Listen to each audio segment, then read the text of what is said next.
नमस्कार दोस्तों, मैं जुगल किशोर आप सबका अपराध की कहानी के नए एपिसोड में आपका सबका स्वागत करता हूं। दोस्तों, आप सब हमारे साथ जुड़े हुए हैं। चैनल को सब्सक्राइब करें और लाइक करें और कमेंट करें। आपके सहयोग से मुझे हिम्मत मिलती है। कहानी अच्छी लगे तो अपने दोस्तों के साथ शेयर जरूर करें। चले आज की कहानी शुरू करते हैं।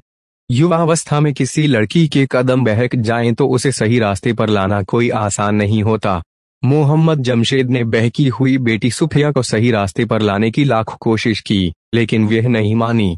इसका नतीजा जो निकला वह झारखंड की राजधानी रांची के थाना और मांझी स्थित साई यूनिवर्सिटी के परिसर में छात्र चहलकदमी कर रहे थे। घूमते हुए कुछ छात्र विश्वविद्यालय के पीछे स्थित जीराबेर जंगल में मस्ती करने पहुंच गए थे। जंगल में वे इधर उधर घूमते हुए जब इसके बीचों बीच पहुंचे तो वहां एक महिला की सिरकटी नग्न लाश देखकर चौंक गए। वे उसी क्षण उलटे पांव दौड़ते हुए विश्वविद्यालय के कैंपस पहुंचे। धौंकनी के समान उनकी सांसें तेज तेज चल रही थीं। थोड़ी देर बाद जब वे सामान्य हुए तो उन्होंने लाश वाली बात अपने दोस्तों को बता दी। जिसने भी यह खबर सुनी वे चौंके बिना नहीं रह पाया था। मुंह होते हुए यह खबर विश्वविद्यालय प्रशासन तक पहुंच गई थी। कैंपस के पीछे लाश की सूचना मिलते ही प्रशासनिक भवन में हड़कंप मच गया। सूझबूझ का परिचय देते हुए विश्वविद्यालय प्रशासन ने घटना की जानकारी और मांझी थाने के थाना प्रभारी श्याम किशोर महतो को दे दी। विश्वविद्यालय कैंपस के पीछे जीराबेर जंगल में सिरकटी लाश की सूचना मिलते ही थाना प्रभारी श्याम किशोर महतो चौंक गए। फिर वे कुछ पुलिस कर्मियों के साथ घटनास्थल की ओर रवाना हो गए।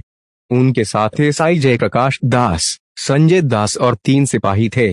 मौके पर पहुंचकर महिला की सिरकटी नग्न लाश का निरीक्षण किया। हत्यारों ने युवती की बर्बरतापूर्वक हत्या की थी।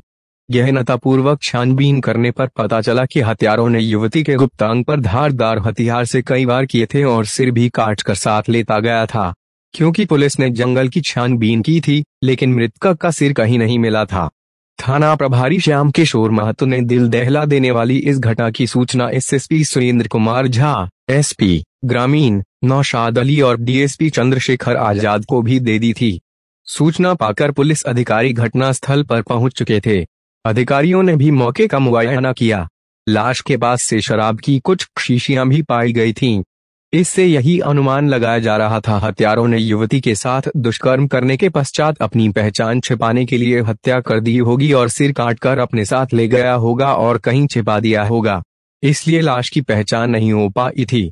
थाना प्रभारी श्याम किशोर महतो ने मौके की कार्रवाई निपटा कर लाश पोस्टमार्टम के लिए रिम्स अस्पताल भिजवा दी और अज्ञात हत्यारों के खिलाफ भागनवे की धारा 302, 324, 201, 120 बी भागनसन के तहत मुकदमा दर्ज करके जांच शुरू कर दी। यह बात 3 जनवरी 2021 की है। अगले दिन रांची के सभी स्थानीय अखबारों ने इस घटना को प्रमुखता से छापा।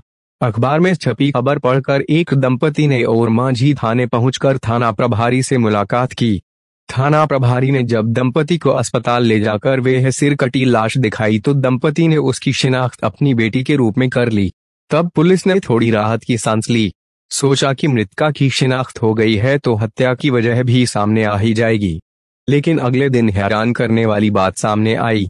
जिस दंपति ने सिरकटी लाश को अपनी बेटी के रूप में पहचाना था उनकी बेटी जिंदा घर लौट आई थी। पता चला कि वह अपने घर से भागकर शहर में छिपकर अपने प्रेमी के साथ कई दिनों से रह रही थी। जब मामला बिगड़ता देखा तो वह मां बाप के सामने आ गई थी। मतलब साफ था कि मृतका उस दंपति की बेटी नहीं थी तो वह कौन थी? यह पुलिस के लिए अबूझ पहेली बन गई। उसी दिन लाश की शिनाख्त के लिए एसएसपी सुरेंद्र कुमार झा ने 25,000 रुपए का इनाम रख दिया। यह भी ऐलान कर दिया था पता बताने वाले की पहचान छिपा कर रखी जाएगी। 2 दिन बीत जाने के बावजूद भी न तो मृतका की शिनाख्त हो सकी थी और न ही उसके बारे में कोई सूचना ही मिली। जबकि एसएसपी ने इस केस के खुलासे के लिए 2 टीमें गठित कर दी थी और मुखबिर भी लगा दिए थे। बावजूद इसके पुलिस के हाथ खाली थे। तो आईजी रांची ने इनाम की रकम 25,000 रुपए से बढ़ाकर 50,000 कर दी।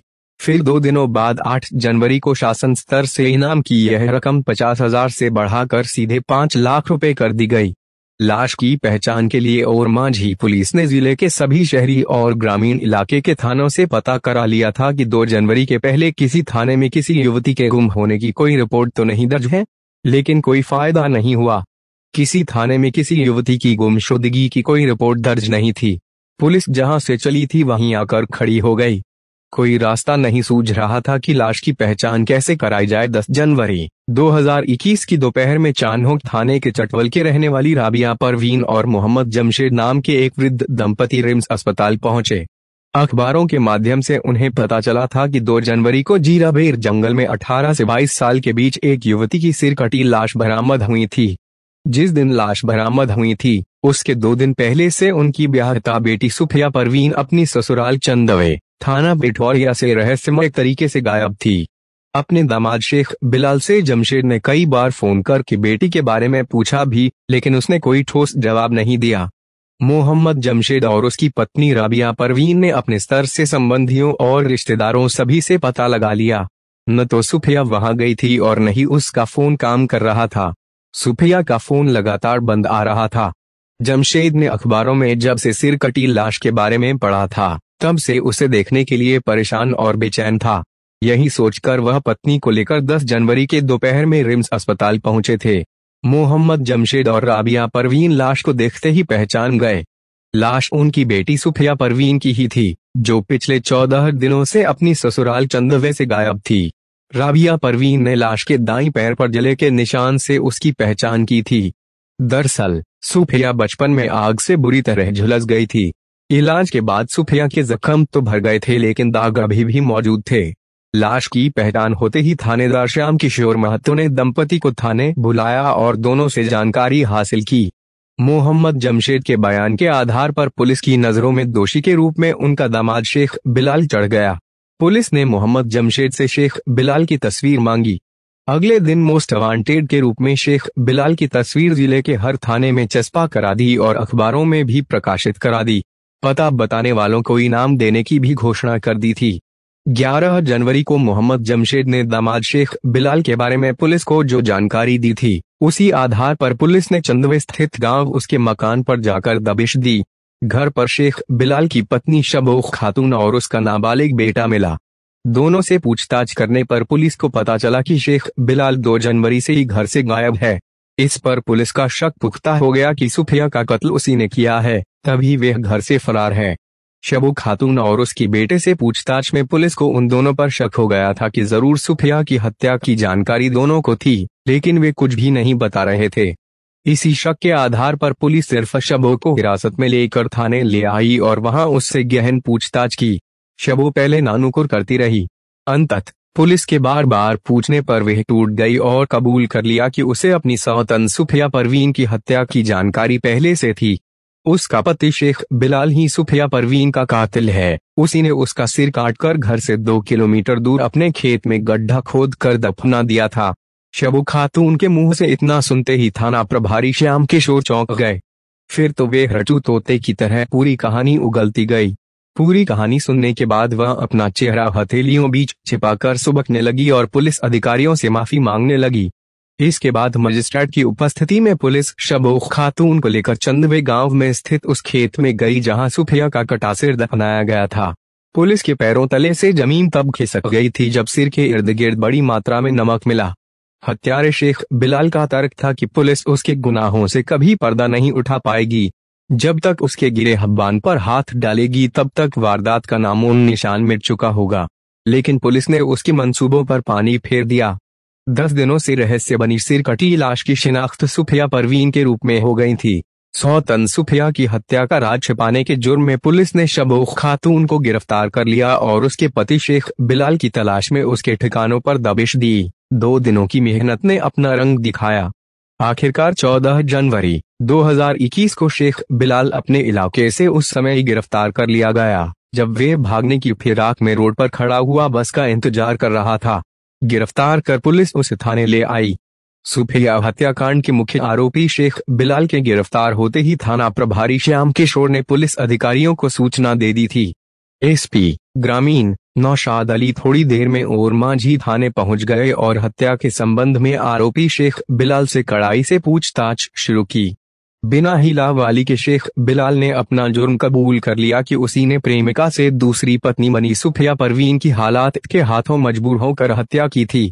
फिर उसने सुफिया से प्यार से लेकर हत्या तक की पूरी कहानी पुलिस को बता दी। उसके बाद पुलिस उसे हिरासत में लेकर वहां गई जहां सुफिया परवीन की हत्या करके लाश फेंकी थी। फिर पुलिस उसे वहां लेकर गई जहां सुफिया का सिर काटकर जमीन के भीतर दफनाया था। उसके बाद उसी दिन घर ले जाकर शेख बिलाल ने हत्या में प्रयुक्त धारदार हथियार खून में सना दाउली बरामद करा दिया। पुलिस ने दाउली अपने कब्जे में ले लिया और आरोपी को अदालत में पेश कर जेल भेज दिया। क्रूर हत्यारा शेख बिलाल ने सुफिया परवीन की हत्या की जो कहानी पुलिस को बताई वे कुछ ऐसे सामने आई है। 21 वर्षीय सुफिया परवीन मूल रूप से राजधानी रांची के थाना चान्हो के चटवल इलाके की रहने वाली थी। उसके पिता का नाम मोहम्मद जमशेद और मां का नाम राबिया परवीन था। जमशेद और राबिया की 6 बेटियों और 3 बेटों में वे 5वें नंबर की थी। प्राइवेट नौकरी करके जमशेद इतना कमा लेता था जिससे वह अपना और अपने परिवार का भरण पोषण कर लेता था। बच्चों में बेटियां सबसे बड़ी थीं। पुराने ख्यालातों वाला जमशेद बेटियों को नौकरी के लिए कहीं बाहर जाने नहीं देता था। वह एक मध्यम वर्गीय परिवार से ताल्लुक रखता है। समाज में इज्जती बेटियों का गहना होती है, जिससे जितना ढक कर रखा जाए वे उतनी पाकीज़ा रहती है। इसलिए वह अपनी छोटी सी कमाई में परिवार को खुश रखने की हर संभव कोशिश करता था ताकि आधुनिक भौतिक वस्तुओं की चकाचौंध में वे बहकने न पाएं। मोहम्मद जमशेद की सभी संतानों में सुफिया परवीन अलग किस्म की लड़की थी। औसत कद काठी और गोरे रंग की सुंदर सुफिया चंचल मन और स्वच्छंद ख्यालातों वाली लड़की थी। सुफिया ने इंटरमीडिएट की पढ़ाई के बाद आगे की पढ़ाई छोड़ दी थी क्योंकि उसका मन पढ़ाई में नहीं लग रहा था। जमशेद ने 4 बेटियों के हाथ पीले कर दिए थे। मजे से उसकी गृहस्थी चल रही थी। अब अच्छा सा घरवर देखकर सुफिया के हाथ पीले करा दे तो एक और बेटी की जिम्मेदारी में रह जाएगी। जमशेद बेटी की शादी के बारे में पत्नी से विचार विमर्श कर रहा था कि सुफिया के कोरे मन पर मोहब्बत की सुनहरी स्याही से खालिद ने अपनी मोहब्बत की दास्तान लिख दी। अब सुफिया के अस्तित्व पर खालिद का पूरा कब्जा था। दोनों ही एक दूसरे से बेपनाह प्यार करते थे। सुफिया और खालिद के दिलों में मोहब्बत की मीठी उमंग उस समय पनपी थी जब दोनों की आंखें चार हुई थीं। बलसोकरा गांव निवासी खालिद की शादी सुफिया के घर के बगल में रहने वाली फातिमा से हुई थी। पड़ोसी होने के नाते प्यारी सहेली फातिमा से मिलने सुफिया उसके घर जाती थी। आते जाते फातिमा के पति खालिद की नजरें सुफिया के हुस्न से टकराईं तो वे उसकी जवानी की तीखी तलवार से घायल हो गया था। उसी दिन उसे पाने की हसरत अपने मन में ठान ली। फातिमा की अजीज सहेली होने के नाते सुफिया से खालिद ने मजाक मजाक में साली का रिश्ता जोड़ लिया था। उसी रिश्ते की आड़ में वह उससे अश्लील मजाक करने लगा। खालिद का मजाक करना सुफिया को अच्छा लगता था। खालिद की चिकनी चुप्पड़ी और मीठी बातों से उस रोम रोम खिल उठता था। उसके मन को गहराई तक गुदगुदाता था। धीरे धीरे सुफिया खालिद की ओर खिंचती गई और उसकी मोहब्बत में गिरफ्तार हो गई थी। यह जानते हुए भी कि खालिद उसकी प्यारी सहेली फातिमा का शौहर है, फिर भी सुफिया ने सहेली के पति पर बुरी नजर डालकर उसे अपने हुस्न के मकड़जाल में कैद कर लिया था। मोहब्बत की आग में जलते दीवानों ने एक दूसरे के साथ 7 जन्मों तक साथ निभाने की कस्में खाईं और एक दूसरे के साथ अपने घरौंदे बसाने के हसीन ख्वाब देखे। खालिद के बिना जीवन अधूरा समझने वाली सुफिया घटना से 10 महीने पहले फरवरी 2020 में घर छोड़कर खालिद के साथ भाग गई और दिल्ली जाकर उसके साथ निकाह कर लिया। न जाने सुफिया की हंसती खेलती गृहस्थी में किसकी बुरी नजर लगी कि उसके प्यार का घरौंदा रेत के महल की तरह भर भरा कर ढह गया। खालिद और सुफिया के बीच 2 महीने तक सब कुछ इसी तरह चलता रहा।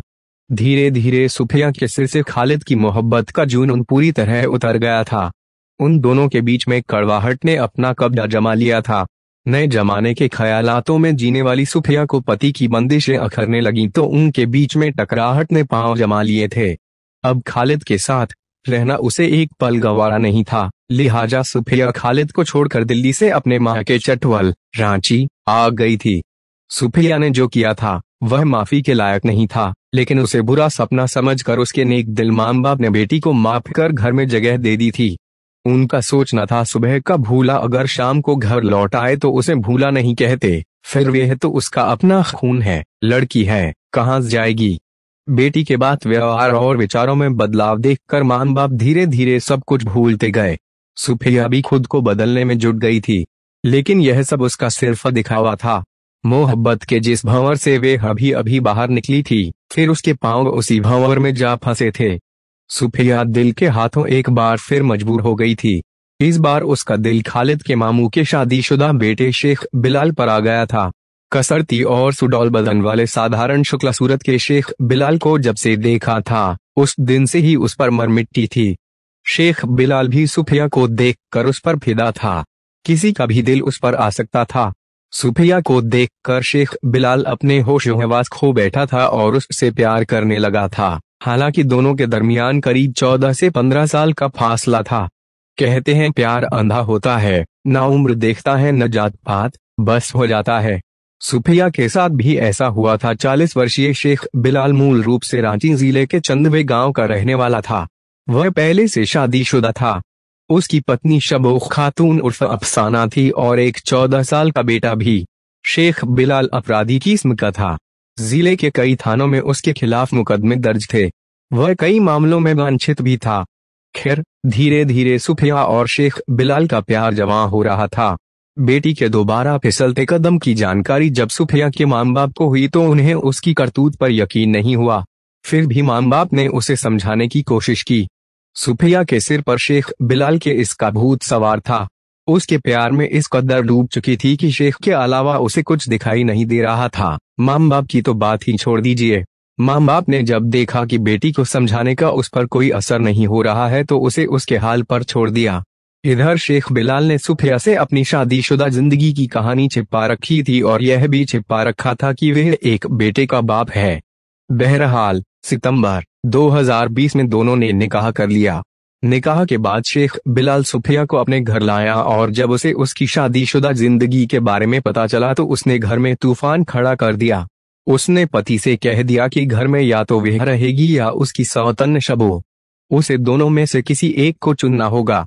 असमंजस के भंवर में डूबा शेख बिलाल फैसला नहीं कर पा रहा था कि वह क्या करे, क्योंकि सुफिया का रौद्र रूप देखकर वह डर गया था। वह दोनों में से किसी को भी छोड़ने के लिए तैयार नहीं था, इसलिए सब कुछ हालात पर छोड़ दिया। इधर सुफिया सौतन शबो को घर से निकालने की अपनी जिद पर अड़ी हुई थी। सुफिया की जिद ने शेख बिलाल की हंसती खेलती गृहस्थी को अखाड़ा बना दिया था। शब्बो को लेकर दोनों के बीच घर में रोज झगड़े होने लगे थे। पति के सामने सुफिया ने एक शर्त रख दी। वह शर्त यह थी कि शबो को नहीं छोड़ सकते तो मेरे रहने का कहीं और इंतजाम कर दो या तो मुझे पैसे दे दो जिससे मैं कहीं अलग रह लूं। शेख बिलाल सुफिया की किसी भी शर्त को मानने के लिए तैयार नहीं हुआ। जब सुफिया ने जिद की तो गुस्से में उसने सुफिया को लात घूंसों से खूब मारा। पति की पिटाई से सुफिया अंदर तक हिल गई। दोनों के बीच का प्रेम अब नफरत का रूप ले चुका था और नौबत मरने मारने की आ गई थी। पति की पिटाई से आहत सुफिया ने पति को सबक सिखाने के लिए पिठौरिया थाने में दहेज उत्पीड़न और मारपीट का मुकदमा दर्ज करा दिया। उसकी लिखित शिकायत पर पुलिस ने शेख बिलाल को गिरफ्तार कर जेल भेज दिया। शेख बिलाल ने कभी सपने में भी नहीं सोचा था कि उसकी ही पत्नी उसके साथ ऐसा कर सकती है। उसके इस दुस्साहस से बिलाल नफरत से बिलबिला उठा और उसने सुफिया को सजा देने की ठान ली। इधर सुफिया पति को जेल भिजवाने के बावजूद उसी के घर में सीना ताने डटी रही, तनिक भी डरी नहीं। उसके डर से सौतन शबो खातून और नाबालिग बेटे की घिघी बंद गई थी। मां बेटे दोनों घर में डर डर कर रहते रहे और शबो पति की जमानत की तैयारी में जुट गई थी। महीना भर जेल में रहने के बाद शेख बिलाल जमानत पर छूटकर घर आया तो सुफिया को देखकर उसका खून खौल उठा। वह उसे अपने घर में एक पल के लिए बर्दाश्त नहीं कर पा रहा था। उसका चेहरा देखते ही उसे जेल की सलाखें याद आ रही थी। उसने सोच लिया था कि उसे अब क्या करना है। शेख बिलाल ने पहली पत्नी शबो खातून के साथ मिलकर एक खतरनाक योजना बनाई। योजना सुफिया को रास्ते से हटाने की थी। पति का साथ देने के लिए वह तैयार हो गई। पहले उसे रास्ते से हटाने के लिए गोली मारकर हत्या करने की योजना बनाई। इसके लिए उसने एक कट्टा भी खरीद लिया था, लेकिन बाद में उसने अपनी योजना बदल दी। वह कुछ ऐसा करना चाहता था कि न तो लाश को पुलिस पहचान सके और न ही पुलिस कभी उस तक पहुंच सके। एकदम फूल प्रूफ योजना बनाना चाहता था और ऐसी ही योजना बनाई भी। योजना के अनुसार शेख बिलाल भले ही सुफिया से नफरत करता था, लेकिन जानता था कि जब तक वह सुफिया का भरोसा नहीं जीतेगा तब तक उसकी योजना सफल नहीं हो सकती है। षड्यंत्र सफल बनाने के लिए उसने एक चाल चली। बिलाल ने सुफिया से माफी मांगकर उसका दिल जीत लिया। उसने उसे भरोसा दिलाया कि वह जो चाहती है वह वही करेगा। इसके लिए उसे उसका साथ देना होगा। इस पर खुश होकर सुफिया साथ देने के लिए तैयार हो गई। वह चाहती थी कि उसकी सौतन शबो जल्दी से जल्दी उसके रास्ते से हट जाए ताकि पति पर उसका पूरा अधिकार हो जाए। चिड़िया को फंसाने के लिए जाल पर शेख बिलाल ने जो दाना डाला था, उसका निशाना एकदम सही जगह पर बैठ गया था।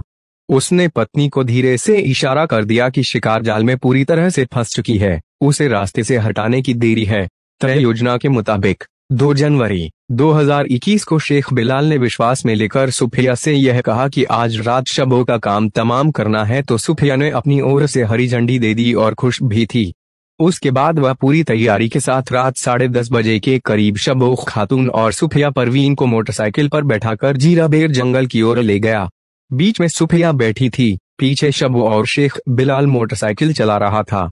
जंगल में जैसे ही तीनों बाइक से नीचे उतरे और शेख बिलाल ने बाइक स्टैंड के सहारे खड़ी की, तब तक शबो सुफिया पर भेड़िए की तरह झपटती तो पलटकर शेख भी उस पर झपट पड़ा और उसे जमीन पर पटक दिया। फिर गला दबाकर सुफिया को मौत के घाट उतार दिया। उसके बाद साथ लाए धारदार हथियार से सिर काटकर धड़ से अलग कर दिया। इससे भी जब उसका मन नहीं भरा तो उसने सुफिया के सारे कपड़े उतार लिए ताकि उसकी पहचान ना हो सके। फिर उसी धारदार हथियार से उसके गुप्त अंग पर कई वार किए और अपने मन की भड़ास निकाली। सुफिया को मौत के उतारने के बाद शेख बिलाल शबो को बाइक पर बिठाकर कपड़े और कटासिर साथ लेता गया। करीब 2.5 किलोमीटर दूर जाकर अपने खेत पर रुका और खेत में 4 फीट गहरा गड्ढा खोद कर सिर दफना दिया और उस पर बड़ी मात्रा में नमक डाल दिया ताकि सिर मिट्टी में गल जाए और पुलिस के हाथों कोई सबूत न लगे। उसके बाद सुफिया के सारे कपड़े जला दिए और आखिरी सबूत भी नष्ट कर दिया। यह सब करने के बाद घर जाकर दोनों पति पत्नी आराम से सो गए। उसने सोचा था कि सबूत के बिना पुलिस उस तक पहुंच नहीं सकेगी, लेकिन उसकी यह सोच गलत साबित हुई। शेख बिलाल ने फूल प्रूफ योजना बनाई थी, लेकिन सुफिया के मां बाप ने बेटी की लाश पहचान कर उसकी योजना पर पानी फेर दिया और उसके असल ठिकाने पहुंच गया। सुफिया की हत्या में पति के साथ शबो खातून भी थी, इसलिए उसे भी गिरफ्तार कर जेल भेज दिया। कथा लिखे जाने तक दोनों जेल में बंद थे।